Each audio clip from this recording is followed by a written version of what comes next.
It is wonderfully heartwarming to see everyone here to celebrate poetry at a time of resurgence after the easing of COVID measures. I am Lakan, and I am a poet based in the Philippines. It has become necessary for us to engage with the digital for publishing and marketing since most of society has found a presence there. This year, the Get Luckier print launch will be hybrid at Costa Ru and on Poetry Festival Singapore Facebook page, which you are now viewing. And it has been 6 years since Get Lucky. While some things have remained the same, such as the collaborative ties between the Philippines and Singapore, other things have changed vastly, and in no small part due to technology.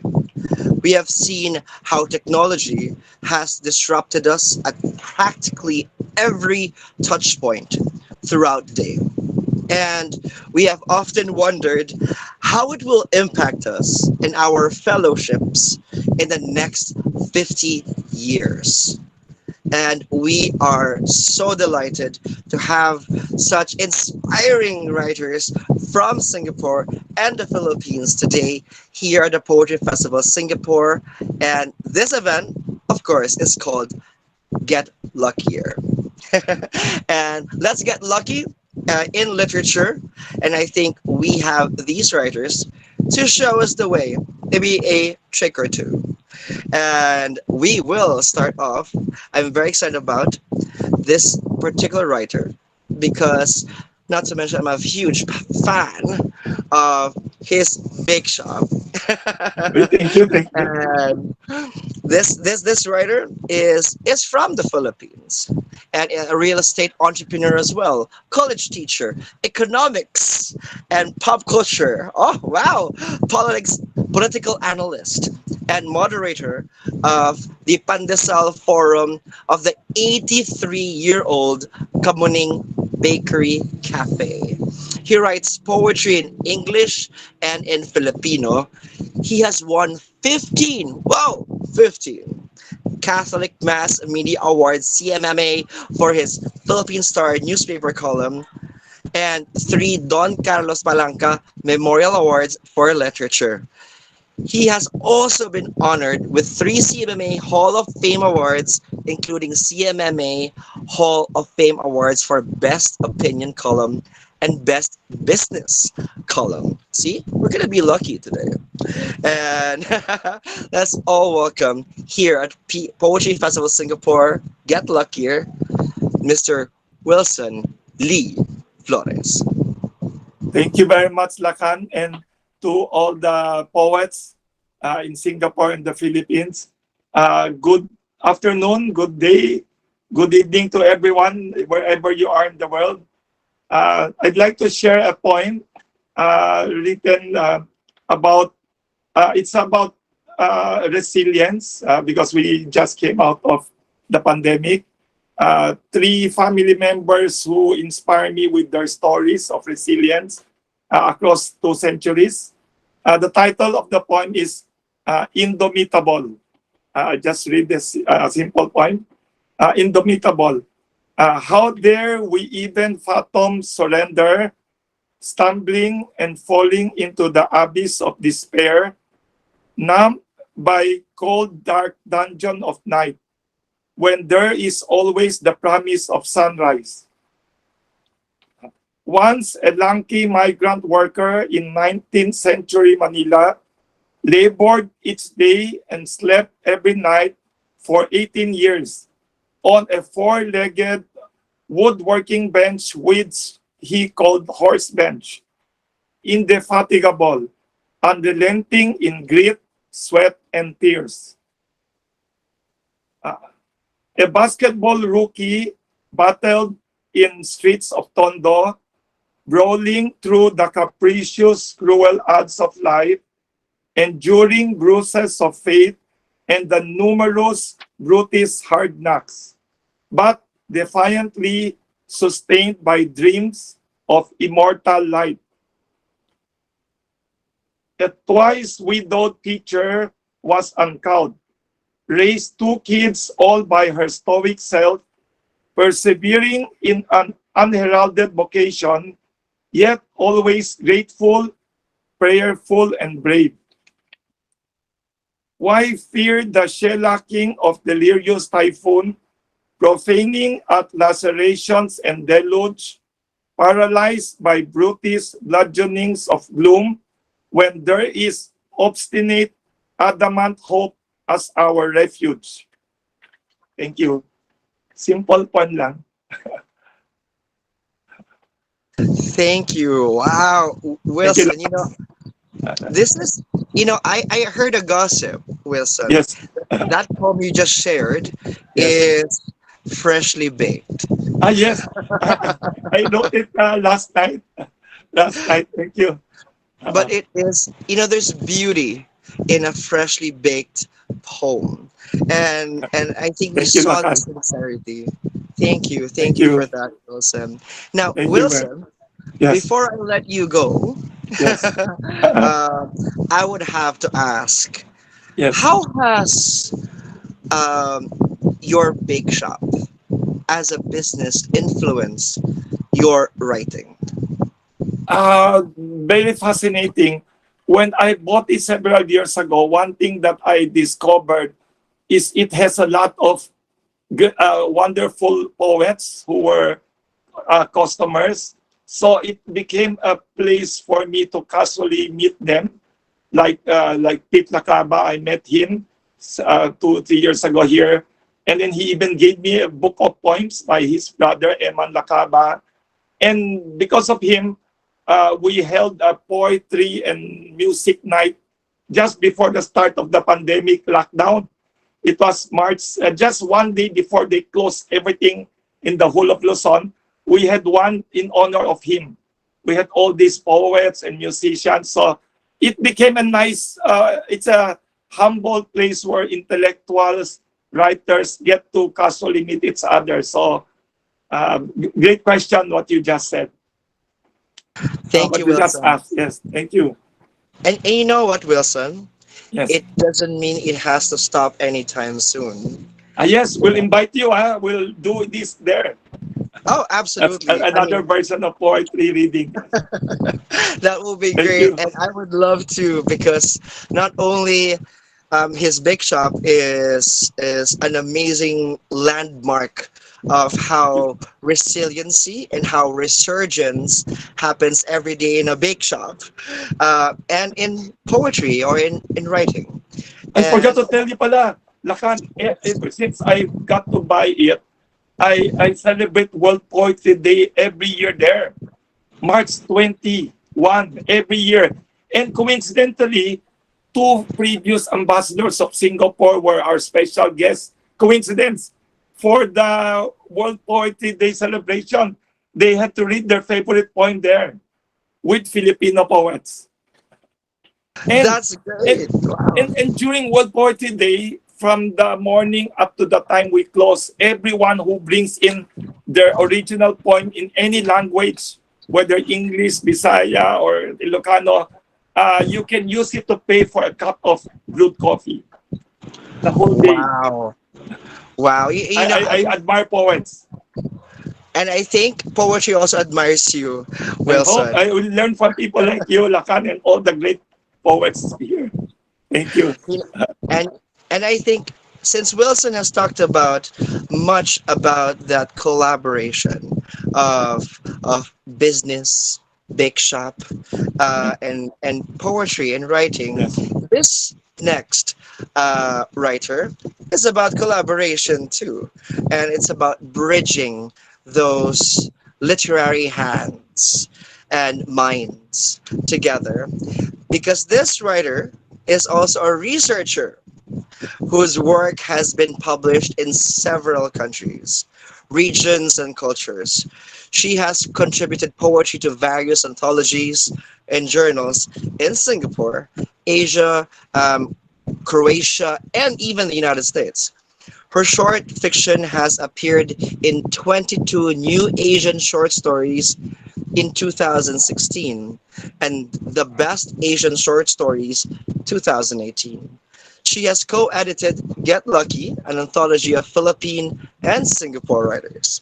She is the author of the contemporary novel The Rosales House from Penguin Random House, Southeast Asia. Let us all welcome. Woo! I am feeling lucky about this. Uh, Migs Bravo-Dutt. Hello, Migs. Sorry guys, there's a party happening and we're celebrating this. Yes, it's about celebration this today, and Migs, we are so ready. Awesome. Okay, so the poem I'm reading is something I've written when we were still living in the US and at the height of the pandemic. So back then, I thought a lot about the notion of distance, both in terms of physical and its psychic terms. We were in Georgia at that time, so physically the distance between Asia and where we were was really great. But then I realized that the psychic distance was even more, and yeah, it made me write this poem. So I'm going to read it now. It's called Revising the Law of Distance. The 10,000 miles that we used to bridge in a day's flight now belongs to the past. Once we had thought that it was impossible for the world to stop. But look outside now. Everything's at a standstill, suspended. Only season with its own law moves on, while we're trapped in this cage of disbelief. If only the blink of an eye had weight, and I could decrease the world's entropy, I would return to that curtain of time before this novel decade dawned on us, when I could have stopped the flight of birds. Then distance would have been only social and not the light years that divide us now. Thank you. Wow, thank you so much, Migs. Um, Migs, that encapsulates a lot of how diaspora has played a lot in literature, especially between Singapore and the Philippines. When you talk about distance, definitely luck plays along somewhere in the middle, and as much as hard work, because we have to put effort to our writings as well. So thank you so much, Migs, for making us remember the distances that we have to take from point zero to point wherever we want to Yes. go. Yeah. Thank you so much, Migs. Thanks a lot, Lakan. It's my pleasure to meet you and everyone online. Thank you so much. Speaking of traversing, our next writer does know how to traverse and travel and really make that journey worthwhile. And this writer is from the University of Santo Tomas, graduated also from UP Diliman, University of Tokyo, University of Cambridge, and the Australian National University, where he earned his PhD. He is Professor 12 and an assistant, and received the Palanca Award, and also shared his poems and his writings at the Cultural Center of the Philippines, the National Book Awards for Literature, and fellowships in Australia, Europe, North America, and East and Southeast Asia. That's a lot. He is one of the 7 achievement awardees for 2020 of the Department of Science and Technology here in the Philippines, and he is a life member of Clare Hall at the University of Cambridge. Let us all welcome, please. Let's get lucky with Jose Wendell Capili. Hello, good evening to everyone. I am so happy to see many of you. Some of you are my friends and former students. So my poem is entitled "Along the Singapore River." I was a visiting scholar at NUS at ARI in 2005, and this poem was written around that time. But somehow, after my PhD, I went back home and I became a full-time administrator and doing less writing. And during the pandemic, I uncovered some of my external drives and found this poem about Singapore. And and all of a sudden, Eric Valles needed the poem for the anthology, and I had the most appropriate poem to submit. And it's now part of the anthology. So the title is Along the Singapore River. The river is remarkably hyphenated: noodles, tamarind paste, crushed peanuts dancing to a platter of shrimp, heads in a lettuce wrap. There's coconut milk pork with fresh papaya becoming green, chunks adding thickness and flavor to a broth. Sweet potato, sweet snow peas served with rice, unripe mango crisps, brightly expressing faith and crunch before senses that recognize. Yam and pumpkin may now easily be a meal on their own, but this confluence now moving outwards overflows. Fireworks and lanterns um, embrace the sky. The greatest spectacle. You, looking at me, eludes the symmetry of rowers passing by. A recollection, market stalls, warming spices, coriander, curcumin, turmeric, leads us. Sorry, I'm having problems with the lighting. Leads us into this one long table where squid rings are seasoned with lime, jasmine, and lemongrass. Thank you very much. Thank you. Wow. Wendell, you made me hungry. uh, I had a hard time reading. Sorry. oh, it's all right. I think in pandemic times we have learned how to live with light and dark, and also the middle of it all. And I think your poem just resonated with me on the richness of culture that we all share, and with food as well. Um, and I was wondering, Wendell, what inspired you to write that poem, and how can you how can people be inspired with that poem? What would you have to say about that?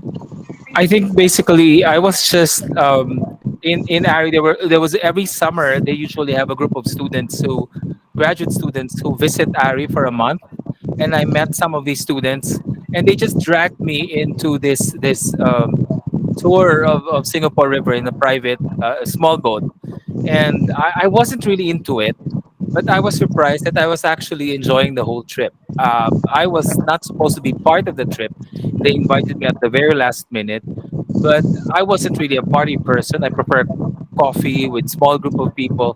But I was very thrilled when eventually I was able to not just meet new friends, but be able, because around the time I think there was a holiday and there were fireworks all over, and I didn't think that I would actually be entertained by it. So I really it was a happy surprise. I just wrote the draft 2005. I didn't touch it until 2020 at the height of the pandemic. I uncovered an external drive that I'd not touched for over 10 years. It still survived. I checked if there were contents, old photos. I saw some of my Singapore photos and then found the poems in a group of poems that will actually now form part of a new book that will probably come out in a few years from now. So I think what happens is we have to be careful to rather we should be mindful of the little blessings that we receive every day, especially sometimes we think that we'll be in this place forever and ever, but you don't realize that at some point or the other we all move, and I think we should be able to commit to memory some of the most remarkable things that we experience for the moment, because sometimes they will not come back again. And it's amazing that I was able to recover this poem and I will be able to share it with a number of people. So I'm very happy to have shared this. Even though I was having a hard time reading because of I'm nearsighted. I brought the wrong pair of glasses for the reading. So I realized that I should have gotten the other pair, but it was too late. So I had to remove it at the last minute. But I'm very happy to have shared this with everyone. So thanks I, very I much. think I think it does not diminish the poem at all. The message of the poem, the surprise of a surprise of another surprise, and life is a series of surprises. And I think with your poem, Wendell, you made me more grateful of the unknown, of the unexpected. You know, so thank you, Thank you. thank Thank you very much. Thanks. Cheers. Bye bye. bye bye. And but you know what? We will be having them at the end of this entire program and ask them about something. How to be lucky. So now, speaking of surprises, I bet our next writer has a very good surprise for us, poetry wise. And because this poet is an author of the International Rubery Book Award, shortlisted The Infinite Library and Other Stories by Math Paper Press in 2017. And Here Be Dragons by Canvas Press 2015, which won the Romeo Forbes Children's Story Award in 2012. His play by mail interactive fiction piece, The Book of Red Shadows, debuted at the Singapore Writers' Festival in 2020. He is a fellow of the Milford Science Fiction Writers Conference in the UK and the Cinemalaya Ricky Lee Film Scriptwriting Workshop, as well as a Jalan Besar Writer Residence at Singlet Station 2020 and 2021. My goodness, please get ready for the surprise of Victor Fernando R. Ocampo.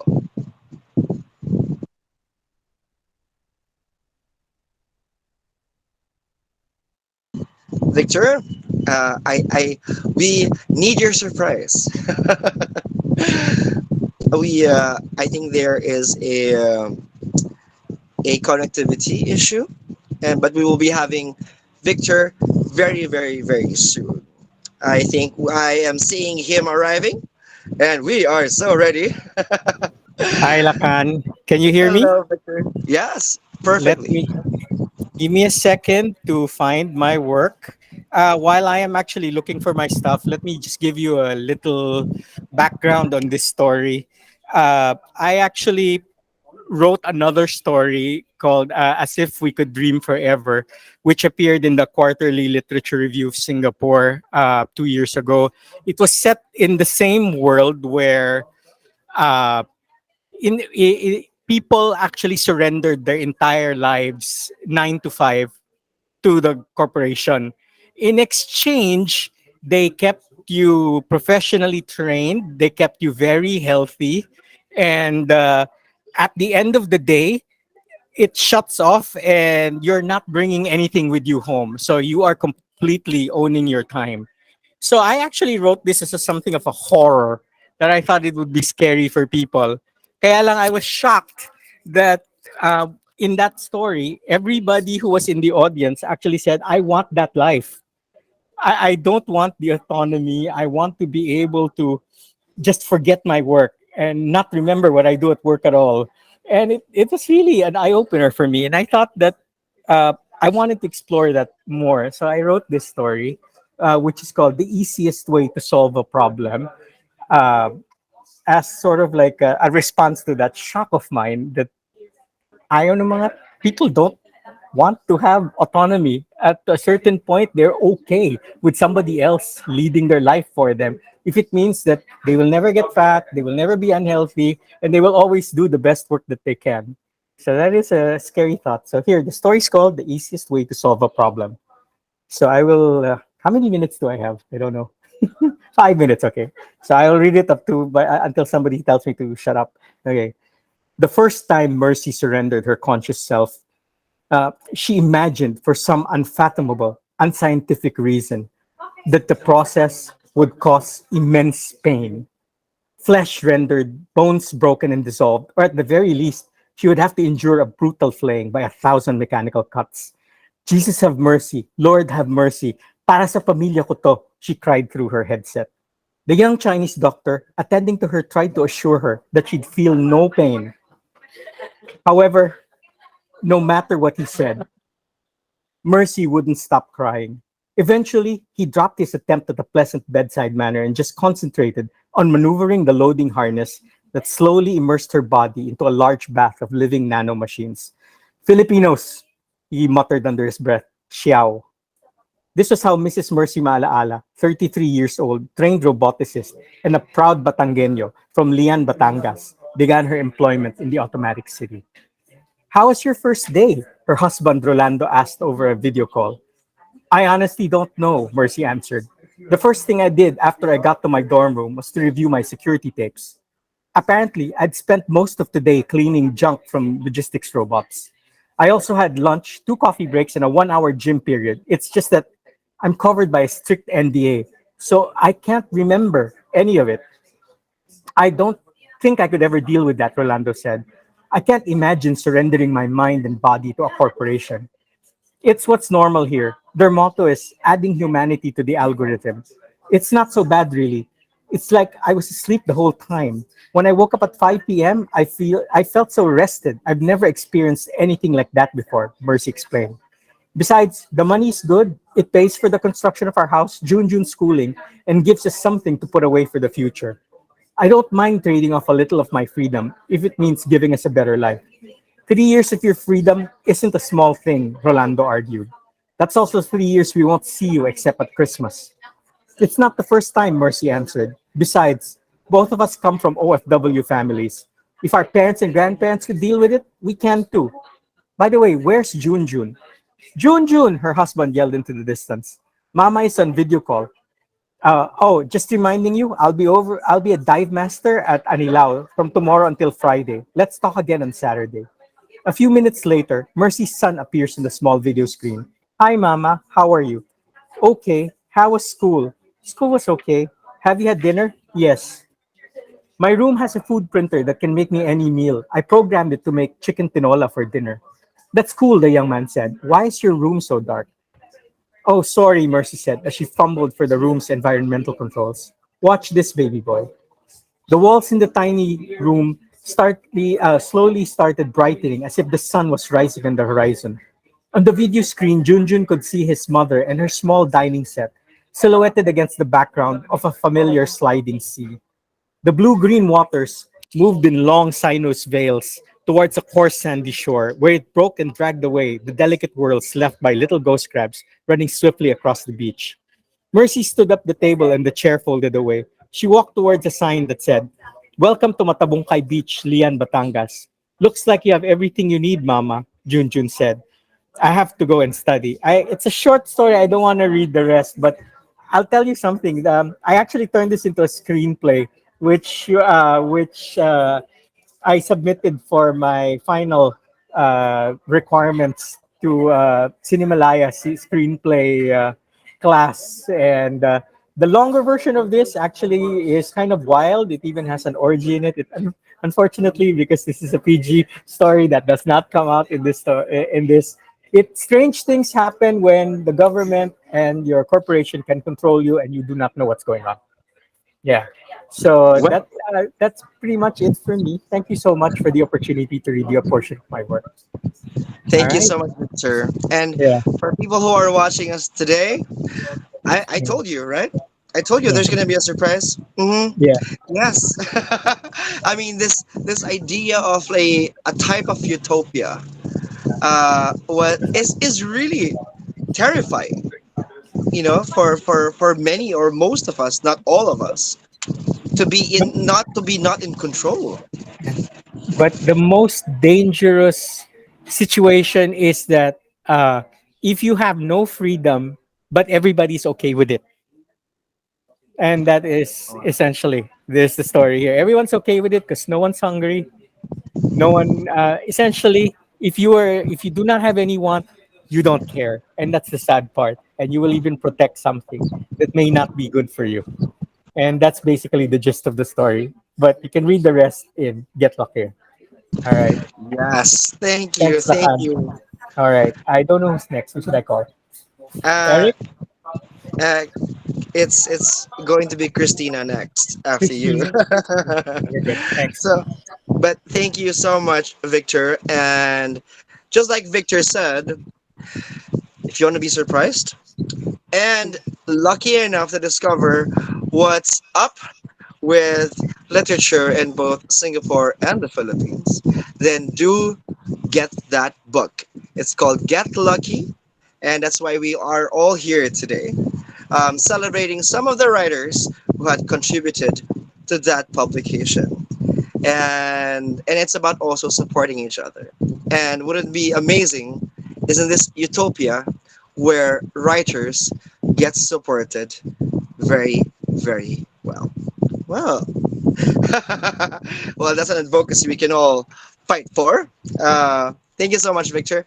And I think we are ready for our next writer.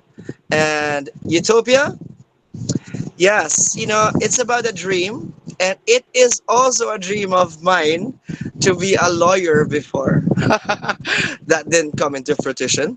But you know what? Being a poet, definitely much better for me.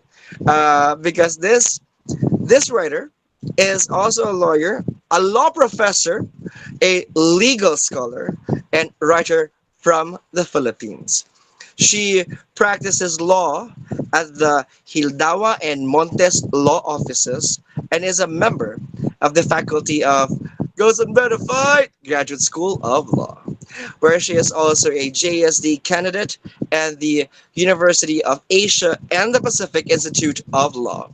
She obtained degrees from the Universidad de Navarra in Pamplona, Spain, Master of Laws 2012, and the University of the Philippines College of Law, Bachelor of Laws in 2005. And this writer is prolific. And she has authored several human interest featuring articles, essays, and poems which have appeared in various publications. We are so excited to have our next writer, Cristina Montes. Hello. Thank you very much for those kind introduction. So I have two poems that I would like to share. Both are responses to poems that have been published in Get Luckier. The first poem I will share is a response to the poem entitled Cooking Laing by Dalton Remoto. My own poem is entitled Seasonings. I thought adulting in Spain would be easy. I'd learn to cook from YouTube videos. And if the dish would not turn out right, I'd have an excuse to head to a bar and dine on pinchos and drink cerveza as the flaming sun sets. Then winter came, the trees were bare, the wet wind was biting, darkness set in early, the shadowed flat was empty. I craved for arroz caldo. I had what I need: onions, garlic, ginger, cut up chicken, egg and rice, 1 part rice, 6 parts water, lemon instead of calamansi. But patis and kasubha were not among the spices that Elcano loaded from the Victoria in 1522. Centuries hence, they are still the missing ingredients, rare as a conversation with friends over arroz caldo. Instead, I have strangers on YouTube delivering monologues in unfamiliar kitchens. So that's my first poem. My second poem is a response to Eric Valles' poem Salud. That poem was an ode of an expression of gratitude to the frontliners during this pandemic. So this is my own homage to certain kinds of frontliners whom we probably never acknowledge. The title is The Church Janitor's Wife. My husband tells me that in between penitents, he wipes the screen and kneeler with Lysol to disinfect them of germs that linger in droplets spitted out with bless me Father, I absolve you, and the scandals mentioned in between. My husband does not see the germs wiped out like in before and after demos in advertisements. But as long as he does his job, the penitents fear no germs. The rag is soggy and dirty in his hand.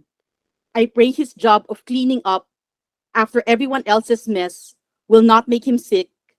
I hope the Lysol works as the penitents trust the priest's absolution. Thank you.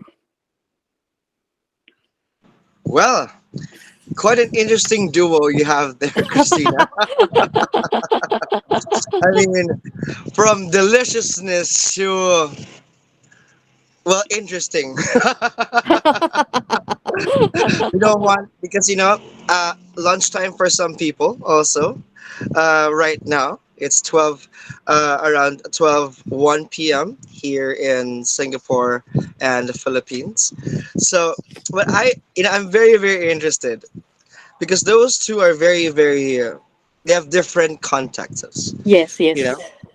And I was wondering if you can omit an ingredient Mm-hmm. to remove the germs Mm. in huh, in how people write poetry nowadays. What would it be? If I could remove an ingredient to remove the germs in how people write poetry nowadays, wow, Yes. that's a tough question. This could qualify as a Miss Universe question, huh? uh, well, uh, that is rather tough, a tough question because to answer that question, it would make me sort of impose my own poetic style as a canon as for other writers. And while I believe that poetry has to comply with certain standards, I also like getting surprised by a poem that is different from what I expect a good poem to be, but which surprises me just the same. So for that reason, I find it rather difficult to answer your question. But Christina, Yes. good. And I think it is delicious. Mm-hmm. It is delectable. Because it celebrates the uniqueness of people and Mm-hmm. writers. Mm-hmm. And I think you saying that you want to respect Mm-hmm. people's preferences as much Mm-hmm. as you want to be respected too by other people. I think Mm-hmm. that was such a lucky answer, and a great one of that. That was great. Thank you, thank you, Thank you thank you too. so Thank you much. too. Wow, I love it when we celebrate that collaborative spirit, and I think that's what we're doing today. And we are teaming together, Singapore and the Philippines, and seeing what can we work together on. There's the book, and you can purchase that book. So just have that, and have that keyboard, get typing, and support writers, like who we have today. And I think it's very interesting on how people have had so many stories about diaspora, because that is equally delicious and succulent. And I think we're very lucky today, because our next writer is from Marinduque in the Philippines and has been working in Singapore since 2010. Her poem Alikabok was shortlisted for the Migrant Workers Poetry Competition 2016 and was included in the anthology Songs from a Distance. She also contributed to the books Our Homes, Our Stories, Voices of Migrant Domestic Workers in Singapore, and Call and Response, a migrant local poetry anthology. And here to celebrate that unique diaspora story and also Singapore and the Philippines combined. Let's all welcome Reah Maac.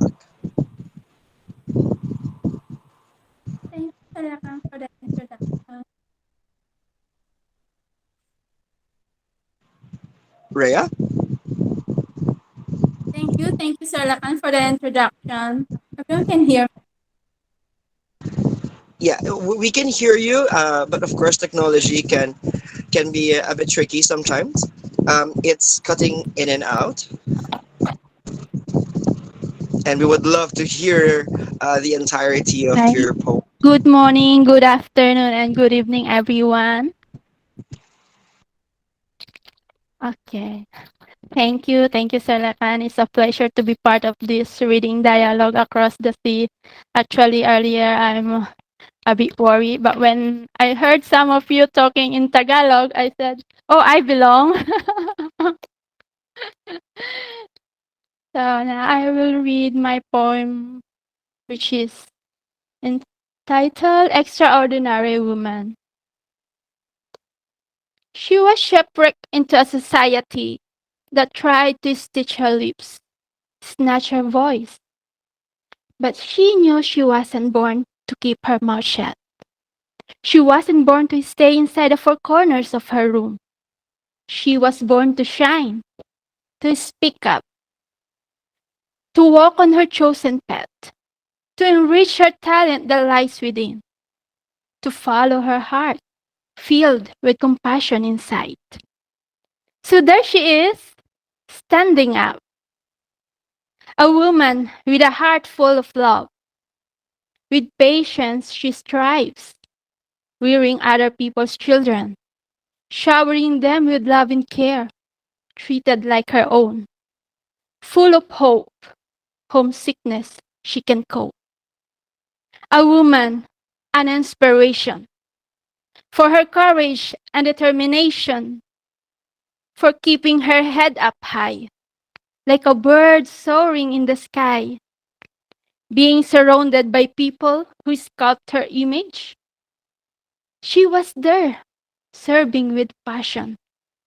She was there, doing a good deed, letting it shine over the horizon to be counted and remembered in the society that punched her below the belt. She is far from what they wanted her to be. She has her own capacity. She has her own standard of beauty. With her unending story, she is extraordinary. Thank you. Wow. Reah, I when I was staying in Singapore, I met a lot of the migrant workers, writers in Singapore. And I was working together with Zakir. Hello, Zakir. Yes, yes, If you're yes. watching, and the He's story of our sorry. He's our oh, go ahead. leader of migrant Yes, he's writing. Yeah. wonderful. Yes. He's wonderful, and I wonder in that poem,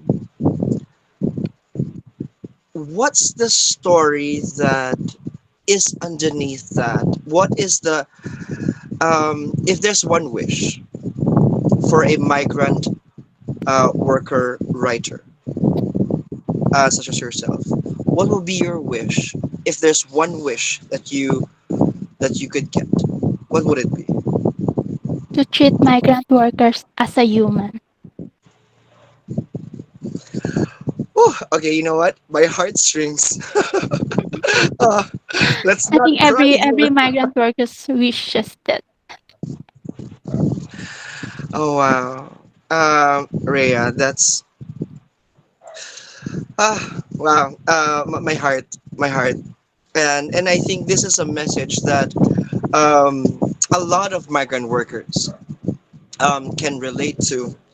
You know, and I think so many stories also from people who live in those countries can say about the dedication that is deserving of respect. So thank you so much, Rhea. That Thank you. voice is needed to be heard. Thank you so much. Thank you so much, Rhea. Wow, I mean, that's why one of the things I love, apart from being a poet, I love listening. I love discovering new writers and new poets, and it adds it adds into this journey, this story, the weaving, really, of what makes life so vibrant. And I think this book, Get Lucky, it's not just about luck. You see, it's about the voices that work hard as well. Now, I know that the next writer works hard, like really gives a lot out there, and although primarily a playwright and children's story writer, this poet has won eight Don Carlos Palanca Memorial Award for literature, published three children's books, had his scripts staged by different community theater companies and student organizations. Although this poet teaches literature class in the University of Asia and the Pacific in Pasig City in the Philippines, it was only in 2020 when he began to actively study and explore the craft of poetry writing. He has been pushing himself to write poetry on a weekly basis ever since, and that is what you call hard work. And let us hear more of this hard work and the fruition of that hard work. Let's all welcome our next writer, Joem Antonio. Thank you so much for this kind introduction. I will be reading two short poems. Both of them are responses to a few poems in the collection of Get Luckier. So this first one is a response to Felix Xiong's "I Do," and this is called "The Wedding Band." That noose that strangles with Herculean conviction, that immortal hydra head of the ego is that daily cold gold reminder that everything I make with these hands, from that love to that morning coffee, is for her whose name brands my skin from inside the band.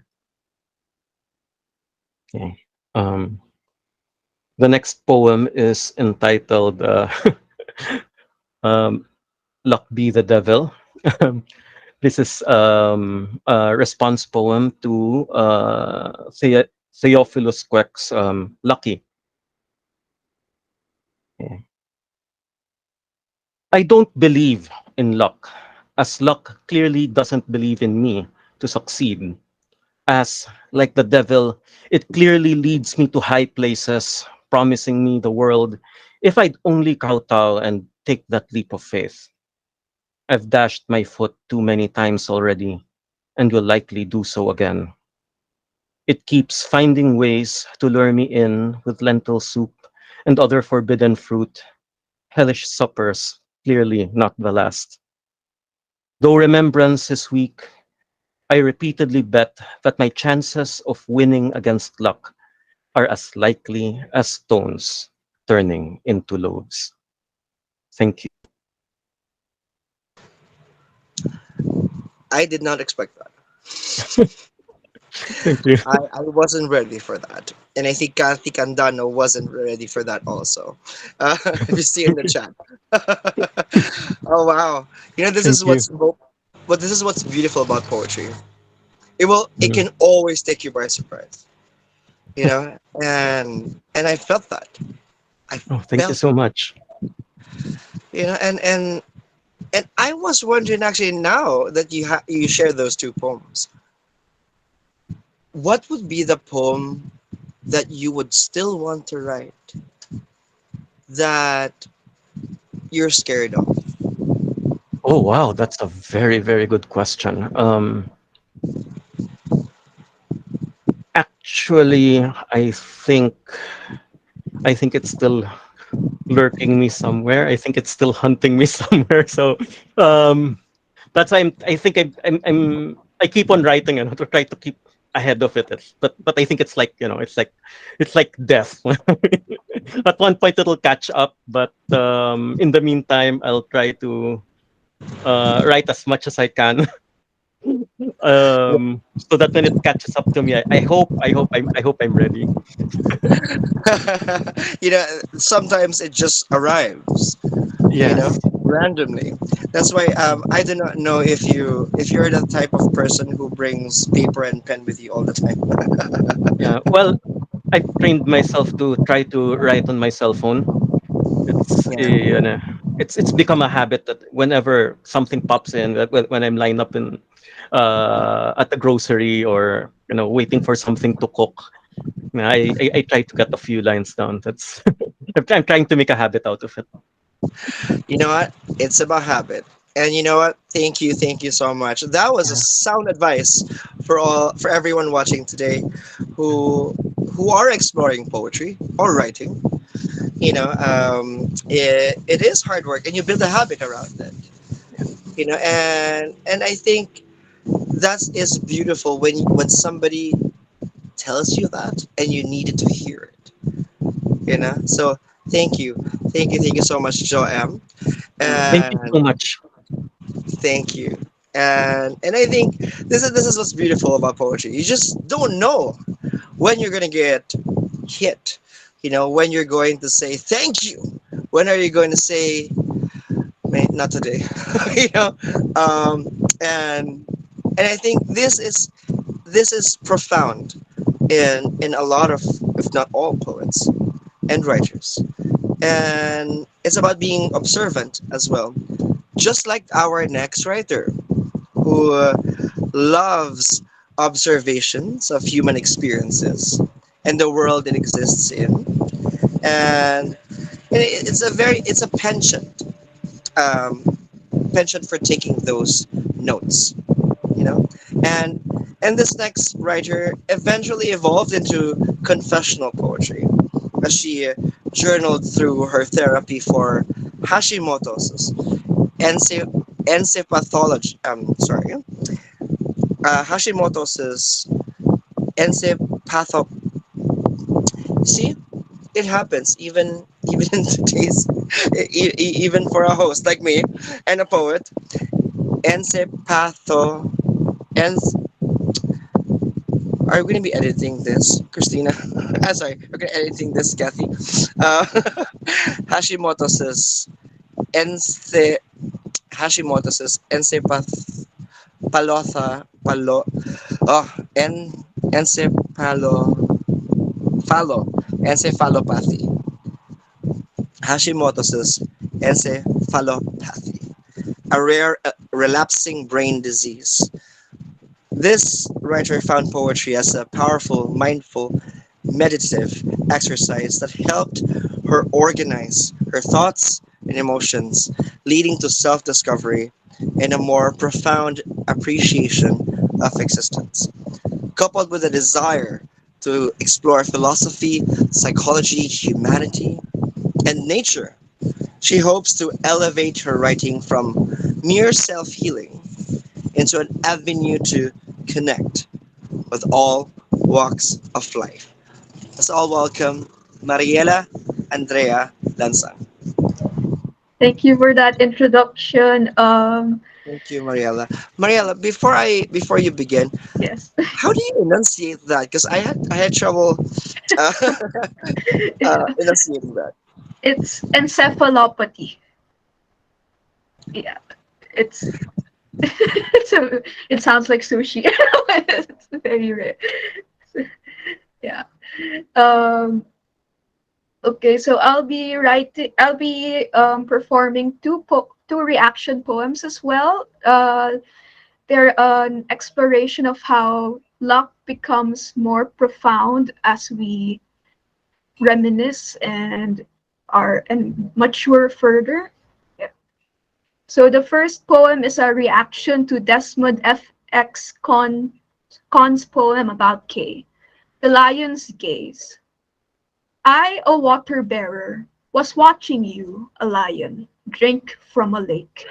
Your amber gaze awakened my sky and soul. Space swelled when our eyes met. Exchange of glances made mundane moments into thoughts of fondness. An untold goal between our glimpses. Yet fear of fangs you never showed kept me blind to the sun's rays. Before I knew it, the lake grew, the view I had of you sank. My spilling jug widened our pond. Soon you were gone. To open doors you hastened. Mischances and reveries are all I have of you to see. Sunrise is not a lion's mane. In my days, I forgot that sunlight is the past. A sunset is the day's goodbye, telling us time flies fast. There was a person, no lion. With coffee and milk for latte, I now would have greeted you with my embarrassing question. Would you have breakfast with me? Now you're a poem. Fate was late. The next one is a response to Janeline Vergara's Death Without Goodbye. Under the sun, bask in the golden glow, be undone in the sun's heat. Complete it with sobs. Your heart throbs. A gift, like the shine on my casket. Mourn me at morning. When earth celebrates, it will be dark underground. Yet all is all right, knowing you are in the light. Thank you so much. Oh, thank you. Wow, Mariela, it's there's something about sincere poetry. You know, when you talk about something that happened to you or that has affected you, there's an extra kick, you know, to it. And I was wondering, um, how was your how did the therapy uh, changed you as a writer? The encephalopathy. Okay, I'm gonna get at that better next time. See, I'm trying to practice it. But how was the therapy? How did the therapy contribute to you as a writer? Well, first, I think when getting ill was a very humbling experience. Uh, Usually, when uh, you get to you get to appreciate the small things more, like the things that let's say, oh, I can run today, something like that. So just little things like I started before it was just writing about thoughts, writing about for a certain purpose, but now I just write about what I appreciate, what I observe, and really just to enjoy life. It's so for me it became writing as as close as breathing sometimes when it gets claustrophobic when this in a pandemic. Yeah, it I yeah. I guess No, that's the I best I can get you, say. I get you, Mariela. Like it becomes you, you know, and it becomes a hidden need to write, to express, you know, and I would like to say thank you because you've let us into that journey of yours. healing through your writing. And I think we are all lucky to experience someone's life on the page or on the stage. So thank you so much, Mariela. Thank you. Wow. It's the stories that makes poetry magical. And at the same time, it's a private matter as well between the poet and the page or the stage. And the emotions can just travel very, very quickly, just like the next poet. Because this poet, when I first saw her perform her poetry, she got me. Yeah. And I am blessed to know this poet and her poetry. And this poet, if you want to know about more about her, she has published her poetry in Asia Literary Review, Asian Cha, Anvil Publishing's Crowns and Oranges, New Philippine Poetry, Philippine Pen Centers is At Home in Unhomeliness, an anthology of new Philippine post-colonial poetry in English. She volunteers for Singapore's National Poetry Festival, which we are now in, professionally. Cathy contributes to Google's Asia Pacific Partnership. And I am so honored to have Cathy Candano join us today. Thank you so much, Lacan. This is always a pleasure for me to be here with kababayans and global Pinoys all over the world. I am always humbled by the amount of raw talent, heart, and spirit that sometimes you just need all these communities to get you to feel like you belong. And I loved what some people said, like just being in this call reminds us that there is a space for everyone who writes poetry. Pinoys at any part of the world, they can access their culture and share it. And this is one of those beautiful spaces at the Philippine Singapore cross-country call that we have today at the Poetry Festival Singapore. Now, the poem I want to read to you today is actually a very special poem. It's in the Get Luckier anthology that we're talking about, but it also was in a very special part of my own romance, part of my own journey into finding my special partner. Is part of it is writing about this person and what I learned about having this person enrich my own experience of life. And one of the things that came out was the idea that maybe echoing some of Joaquim's messaging to consider the moments in between transits as places of creation, that you can give birth to beautiful things in the most unexpected places. This poem is about that. The space between words is a pause. For Mike Chua. In my memory, there are 3 types of pauses, each inaudible, a space in between words which has become ours. This is the catalog.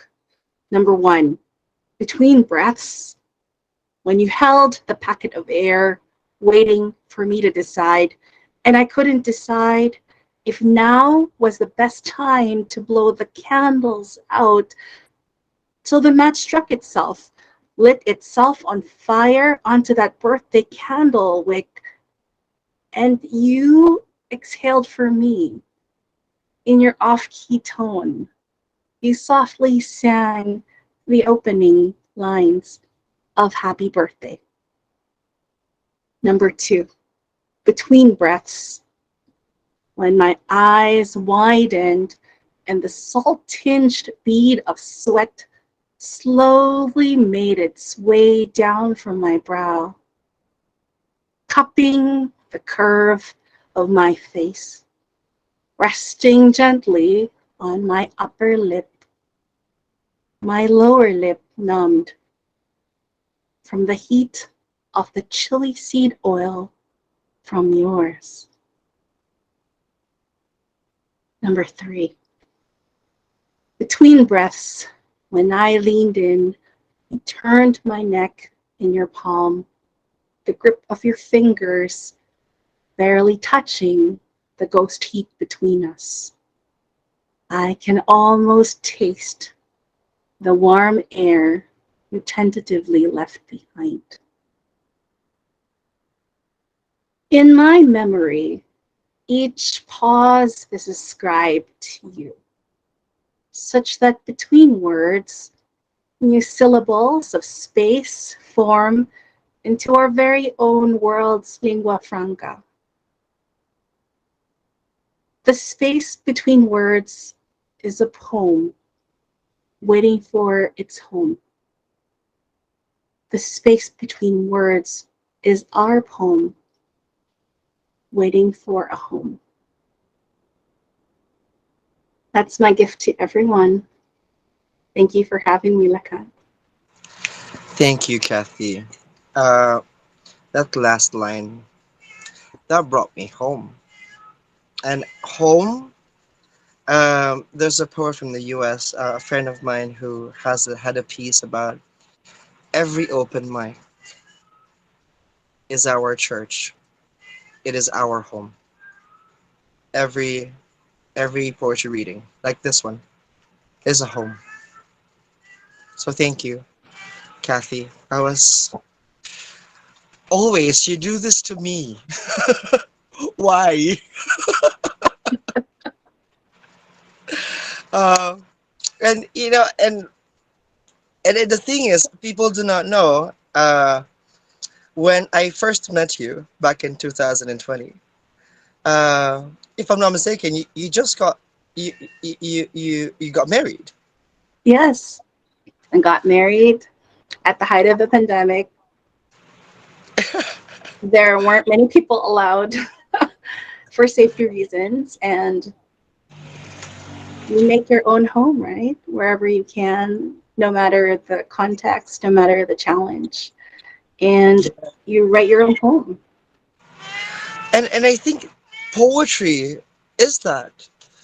It serves as a home of our homes, right? And Kathy, I was wondering, like, what type of home would you still want to write about?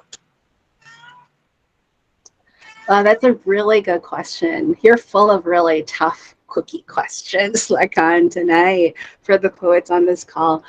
So definitely, I would consider Get Luckier right now is one of those metaphorical homes because it's a collection of where our voices live. But the amazing thing is this collection lives in 2 homes. It's in the analog world on paper, in libraries. It will be at the Poetry Festival Singapore. You can get a physical copy. And I think some of the readers in Singapore are holding the copy and reading from it.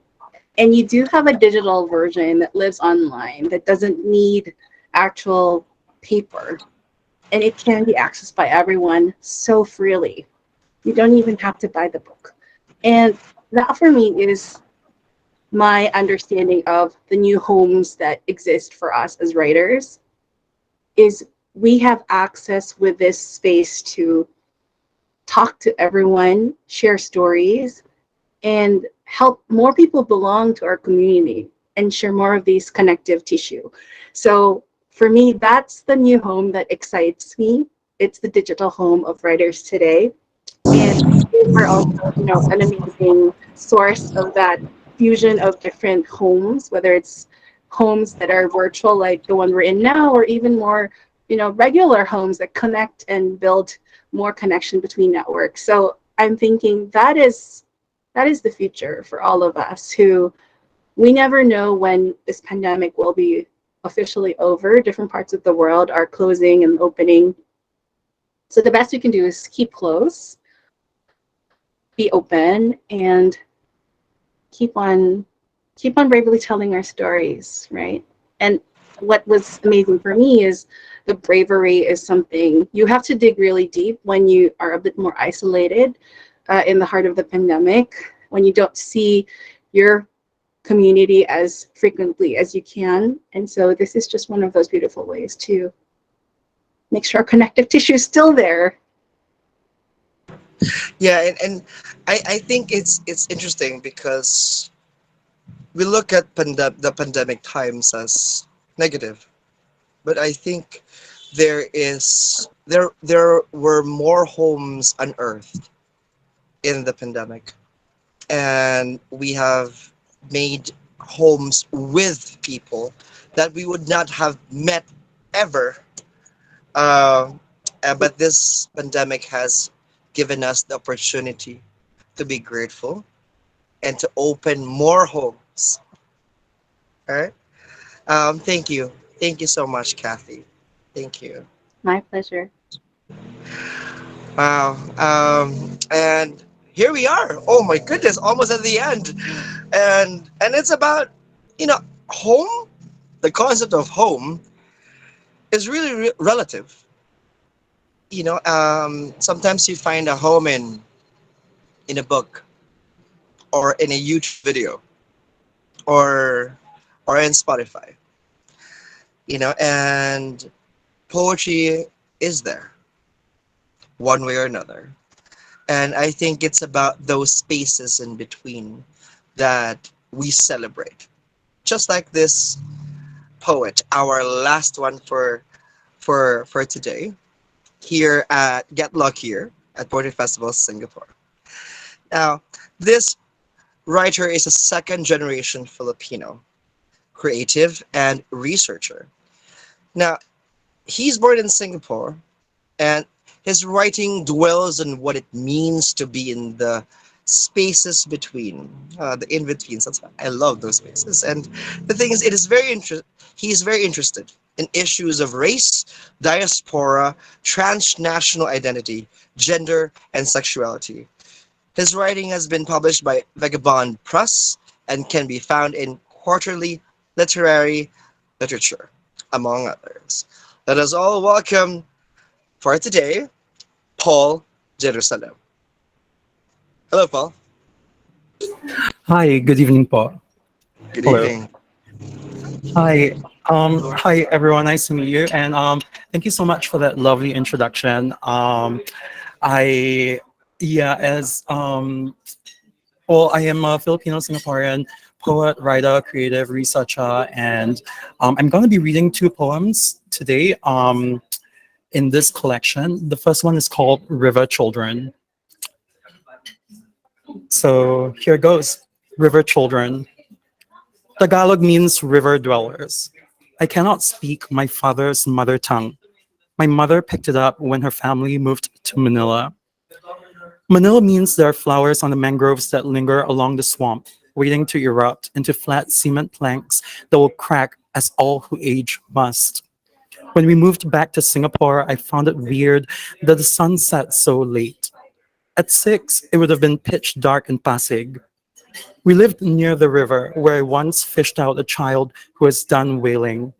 In Tampines, we lived in neat but gaudy blocks covered in pastel shades that, on hindsight, spoke of a toddler's unwise decision to bestow the walls with his talent, which I wish they didn't peel off and leave reeking of fresh paint every 5 years, along with new angsana trees that spring up on what were concrete grass patches.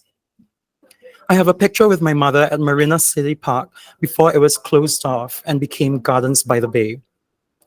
Marina Reservoir was conceived by pouring sand into the depths of the delta, shaving the mangroves off the river mouth into the shape of the female reproductive system for good luck.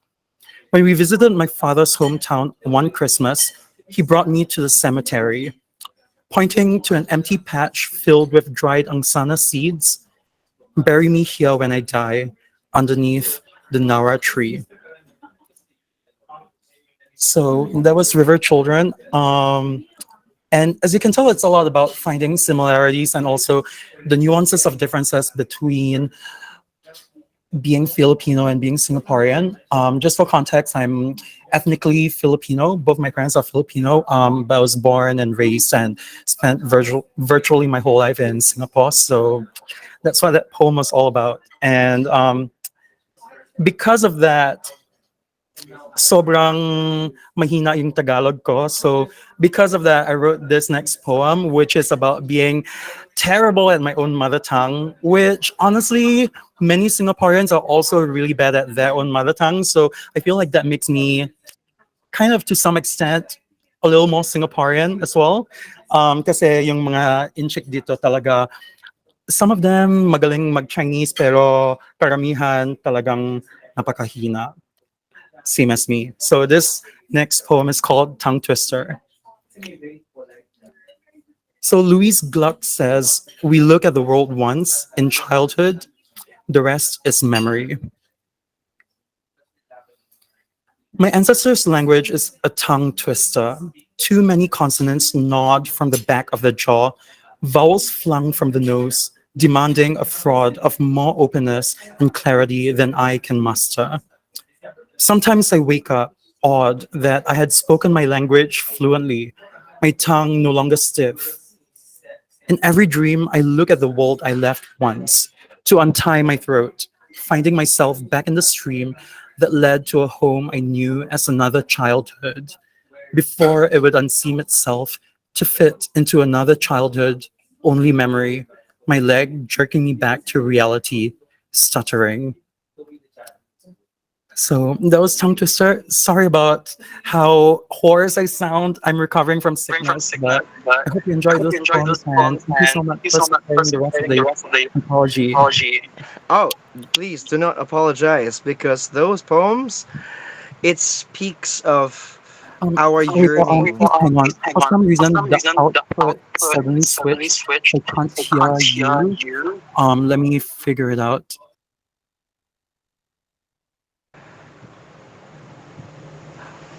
We are waiting. We'll be waiting for Paul to come back to us. There we go. We have. I'm so sorry. Okay, I can hear you now. You can hear me now. Great.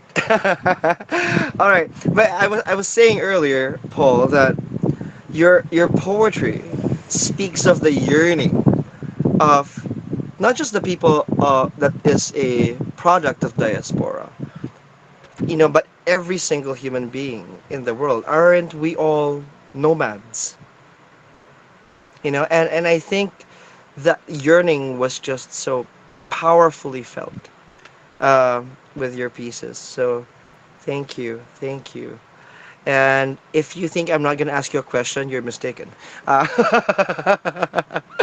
So, Paul, what would be the Filipino word, just one Filipino word, that you could tell the country Singapore? One Filipino word. What? One lang. Napakalalim ng tanong yan. Teka. Just one word to tell the country of Singapore.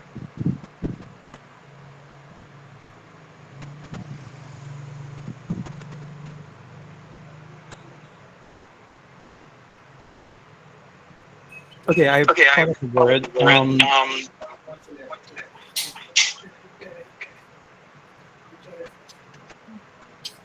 And I chose this word because whenever I use this, Filipinos tell me that napakalalim yan. Binasan mo na ito. And I'm like, lalim ba? Like, okay, my Tagalog bad, but it's a word that my parents and that my parents use. The word is sinilang. Because it's a word I use a lot in describing myself. And I've been told that normal people would say dito ako pinalaki or dito ako I guess Pinanganak. pinalaki. But yeah, sinilang. I like how it has SNG like Singapore. Um, pero yeah, it's just such a nice word, and it's on the first line of anak, which many some Singaporeans, especially Malay Singaporeans, know that song. So I like the word.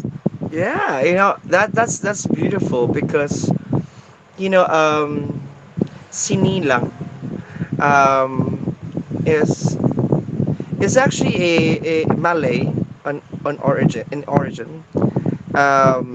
Much Malay in origin, talaga. it is sinilang.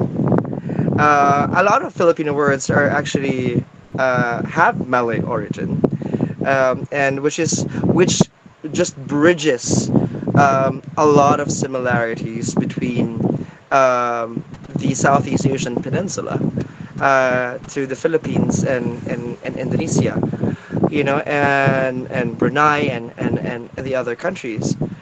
And it's what binds us. And I think that was such a beautiful answer because it's being giving birth, being born in a place does not only happen once, and Pak na pak. I know what? Sorry, I spoke Filipino. Pak ka nerd. I love that. You know what? I this is what I love about what I do as a host also, and you just like get to experience the the excitement, and it's about beginnings also. So and if I'm not mistaken, you're quite young, I'm 28. or or is it the what? Dalampot, walo ako. Okay, this is the part where we say that this is the equatorial skin. So, you know, right? So, but thank you so much, Paul, and I hope that we can inspire so many people to write as bravely as you, as inquisitive as you. Thank you. Thank you so much for the very kind words. No, no, no. I'm selecting the words that best describes what I feel. So, and that's just it. Thank you, thank you so much, Paul, and thank you to well, wait, I'm not letting go of everyone here because I still have one final question. Oh, this is for everyone. Get ready. Now, what would be what is lucky for you as a poet or a writer?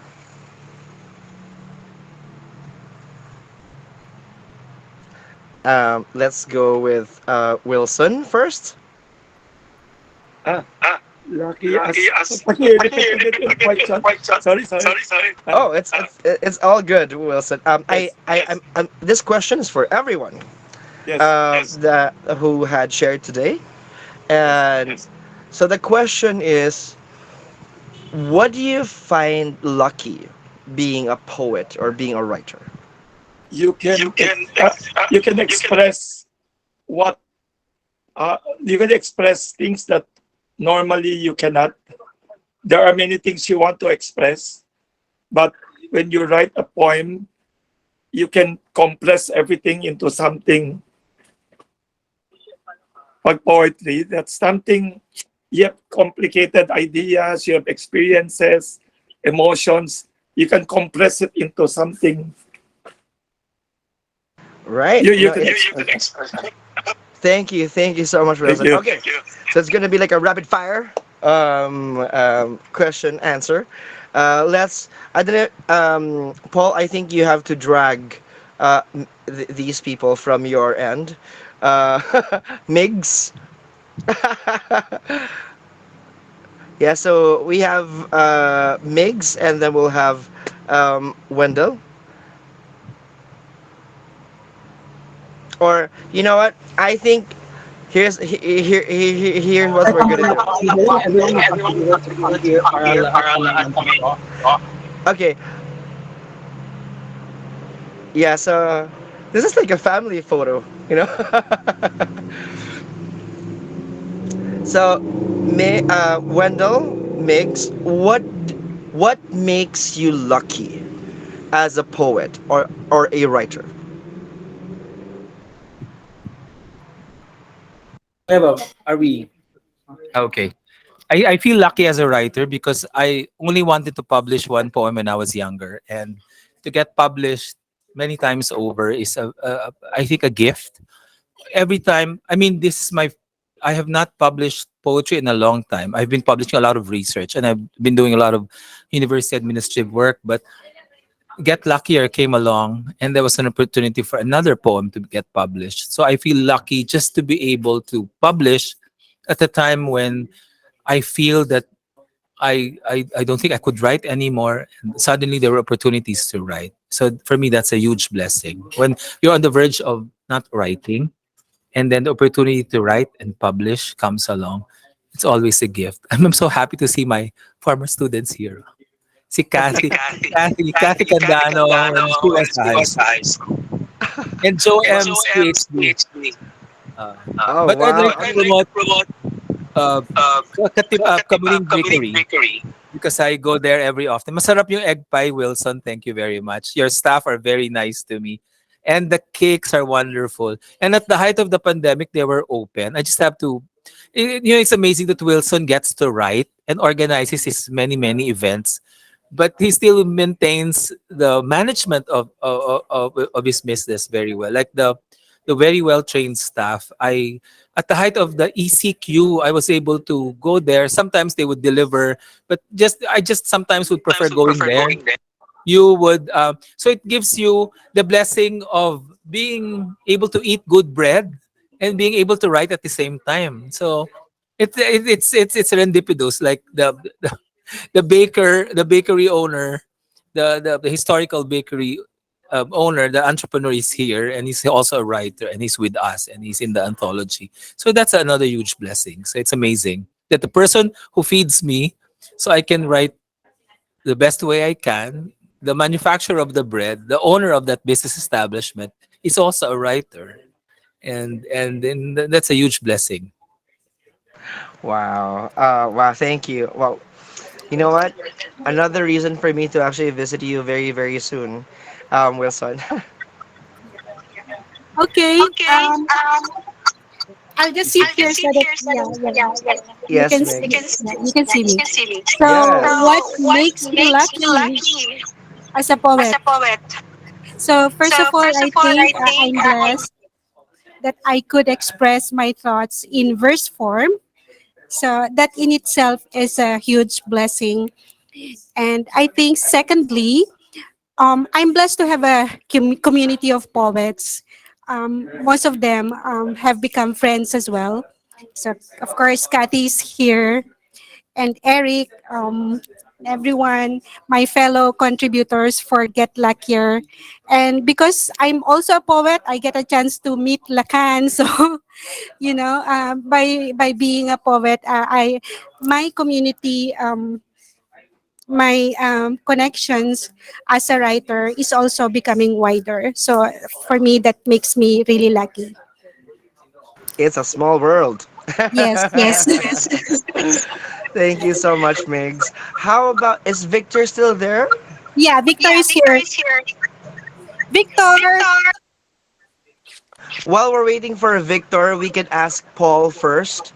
Uh, is Paul still there, or did he escape already? Thank you So to while Professor pala. Kanina na naka-mute pala ako. Fan ako of Professor din Thank you. So you know Victor now, is here. Thank you so much, Lakan, thank Eric, you, everyone. thank you so much. Hello again. So what makes you lucky as a poet or a writer? Tama si Sir Wendell. Tatanungin mo ako ng beauty queen question. What makes us lucky? Actually, we're lucky to be alive in one of the most remarkable time periods humanity has ever seen. We could end up solving things like finding a cure for cancer, going to the moon again. Kaya lang also we're at the time period when we can wipe ourselves off existence as well.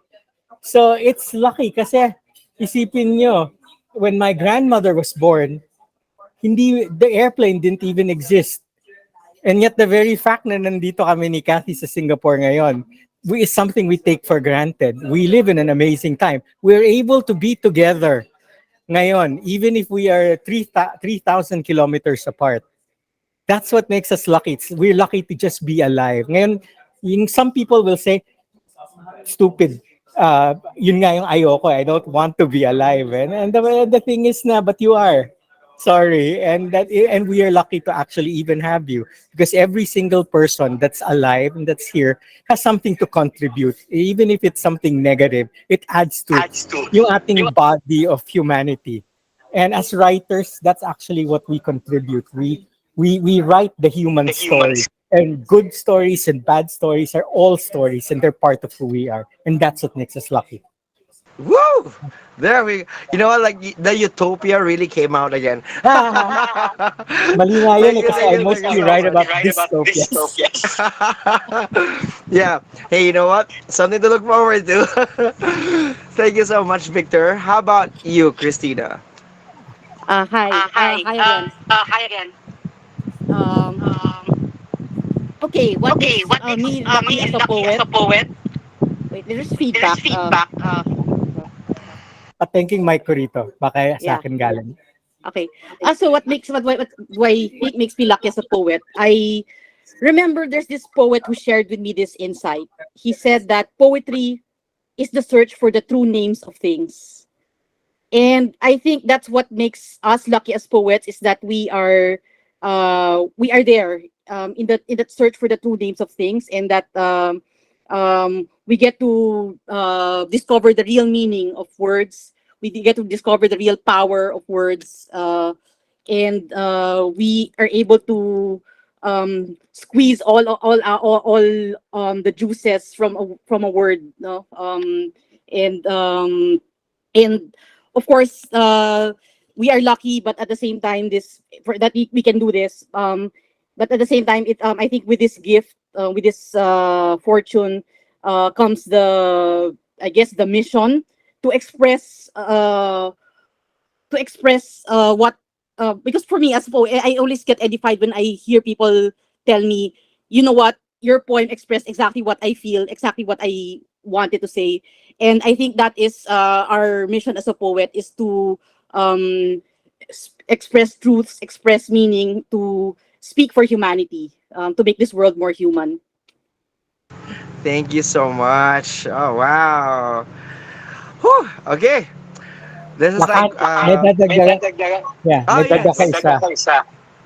For people like me na nasa Singapore, for Filipinos like me in Singapore, one lucky thing is this volume exists to show the diaspora story. 10% of the Philippines population actually doesn't live in the Philippines. Kaya lang majority of the stories ng Filipino are, of course, obviously set sa Philippines. So it is lucky for us to be able to have this volume so that we're able to talk about our stories. And in a way, our stories affects everybody else that's there because we all have family, we all have friends, mga Pilipinong nasa Pilipinas sa ating bayan. And our stories here, I think, are worth telling people about. Yan. So that's it. Sorry, singit ulit ako.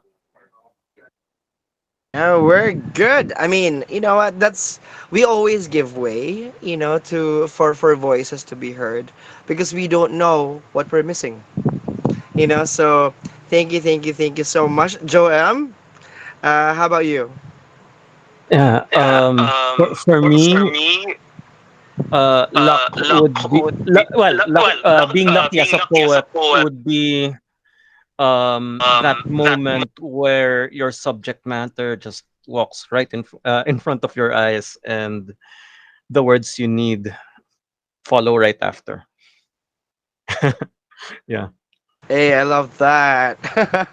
Thank you so much, Joem. Thank Rhea, you.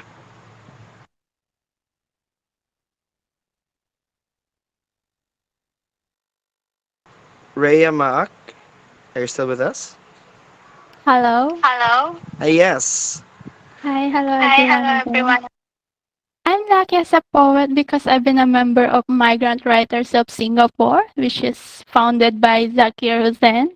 And this migrant community become my family here, which become our platform to share how we feel, especially during this pandemic. And also, I think I'm not just lucky tonight, I'm the luckiest for being one of the readers tonight. I was able to meet all of you. So yeah, I'm very lucky. Thank you so much. Oh wow. And there's so much message to say, and we cannot wait for Mariela. Uh, for you, w- tell us about like being a poet and being lucky being one. Uh, um, I think what makes what makes a poet the luckiest is when we can capture just the essence of a moment, and it's and um sorry, brain fog. Yeah, well, okay, just to explore the brain fog, for example, like with me, I sometimes write a poem when I get the seizure. It helps. and and the wonderful thing about it is that yes, it's you write about one singular topic for you. Let's say for me, I just wrote it just to cope with the seizure. But then when I share it with someone else, it evolves into something different. And so I love that conversation and exactly what we're doing right now, responding to each other's poems.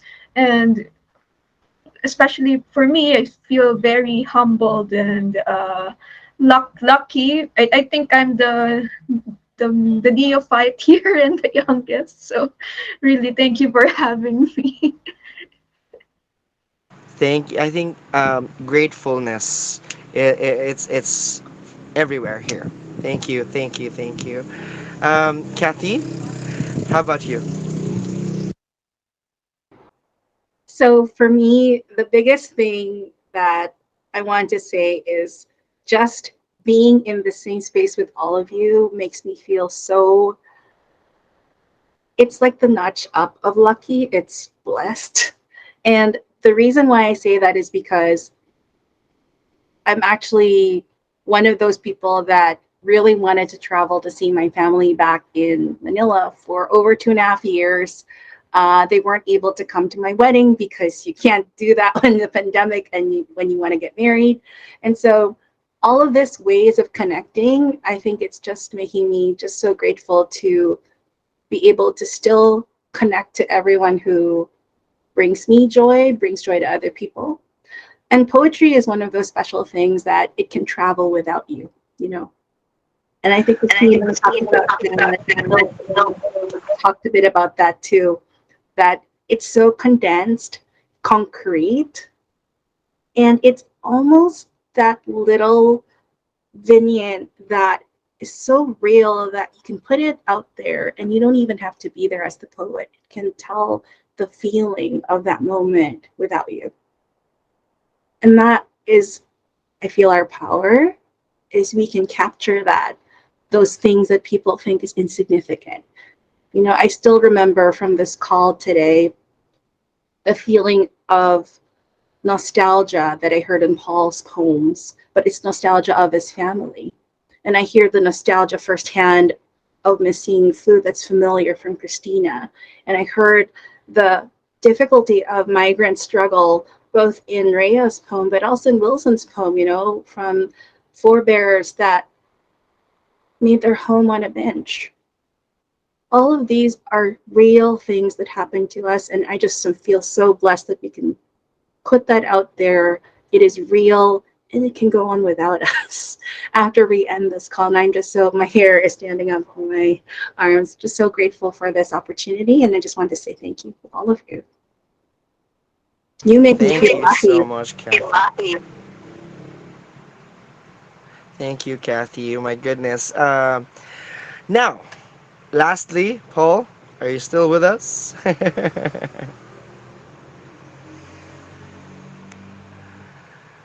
We're not sure if Paul is still here. It would be great to have his take. Uh, Opo, I'm here. yes, Paul. Okay, so what makes me lucky is a metaphor that fits. Yun. Kasi napaka-rare ng metaphor which makes sense. Usually talagang fina-force yung metaphor, pero when you have a metaphor that both on the level of form and content fit into the rest of the poem or essay or whatever, I really feel lucky. So for example, kanina yung poem na ni-recite ko, when I realized that the Philippine national tree, yung Nara, is basically the same thing as the angsana that we have in Singapore, which is super common. It's on all the roads. Like it's usually, yeah, it's a very common tree here, one of the top 5 most common trees in Singapore. I was like, ako yun, like that's me as a metaphor. So I feel lucky when I find a good metaphor. Metaphors and poetry. Yes. Thank you so much, Paul. Now, we have come to the close of our event, Get Luckier, brought to you by Poetry Festival Singapore. We would like to extend our gratitude to everyone who shared their poetry today and also their hearts and the people who are watching right now on our Facebook account. Thank you. Thank you so much. And of course, we would love to thank National Arts Council of Singapore, the estate of Yang Pui Ngon, our sponsor, Books Kinokuniya, and our partner, Poetry Global Network.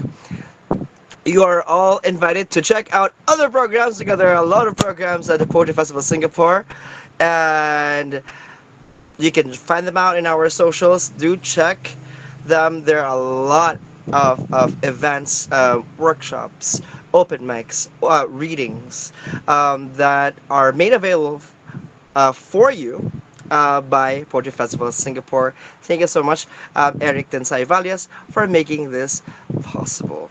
And to close the night, because I'm not just a host, I'm also a poet. I have to part everyone in this event with a poem, and I did not prepare a poem, so I'll just do an impromptu poem for everyone, which I usually do anyway. So um, okay. There are pages in my mouth that knows how to bend the vowels, the consonants that choose on each breath. Let me pray for all the hands that knows how to exchange beyond the screen. Let me say gratitude to you. For there is no greater beauty than to see all the specters of colors reaching from one shore to another, celebrating the ocean between it. Let us see beyond the days as they clock in to the nights, and those nights chime into new sunrises. And as I look into the screen, I see beginnings, and I see thank yous. For you, let you be the celebration of poetry, because you are poetry that is not just lucky. You are a gift. So thank you. Maraming salamat. Thank you very much, everyone. And I hope that you have a grateful day ahead of you. And see you soon. Bye bye.